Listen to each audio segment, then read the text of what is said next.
I wrote this show with Adam Brace, who was my director and closest friend for 11 years. And I got into town yesterday, and it's so weird because I've been doing this show in New York for close to a year and a half, and Adam passed away right at the end of April, and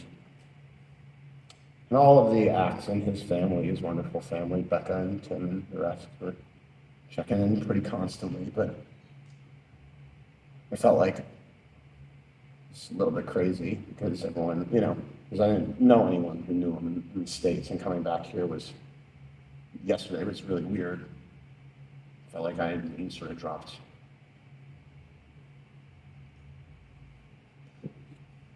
back into sort of the day after he had passed. And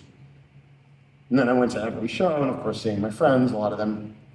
are really excellent comedians, Edward Graham and John Tothill and Nahir Shah and Gene Rooney and so many others who knew him, whose work on are all mentioning him.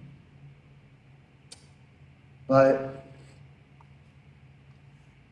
I think today I've kind of shifted around to being really grateful that, because I think the thing that's been devastating is that I've sort of like, well, this is his sort of last year, right? This is his last year of work at the Fringe, but what's been really nice is seeing, even in the shows that he didn't direct, especially in the shows that he didn't direct actually, it's a profound conversation between the acts, the ones that he worked with, the ones that he didn't, a standard that he set for the comedians that were inside the family of the folks that he worked with, and the standards that other comics have had, going back and forth with them, and the standard that punchers have, and the standard that people who run the venues have. And so, as bitter as this is to come back and do this in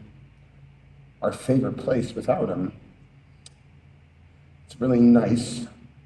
to see that he's had such a big impact on that conversation. And hopefully this award, I don't know, frankly, what the award is even for specifically, but I think it's for fostering new work and nurturing new work that furthers that conversation. And I think the respect that he had for this art form, and the respect that the comics who practice it in rooms as big as this and as small as like a 20-person shipping container or whatever, I think continues the impact of Adam Brace at the Fringe. So I'm really, and by the way, there are so many. I saw John Tothill's show right before this, and it's as fine an example of any work Adam Brace participated in. I'm sure there'll be many others, comics that he worked with, comics that he didn't, that will be distinctly Bracean. And so, thank you so much for coming to this, and I really appreciate it, and I hope that when you're at the Fringe 5 years from now, 10 years from now, with your kids, your friends, and you see a show that's of a quality, but you'll consider the fact that there's been a long conversation before, people who are here, people who are gone, and people who have yet to come. Thank you so much for coming.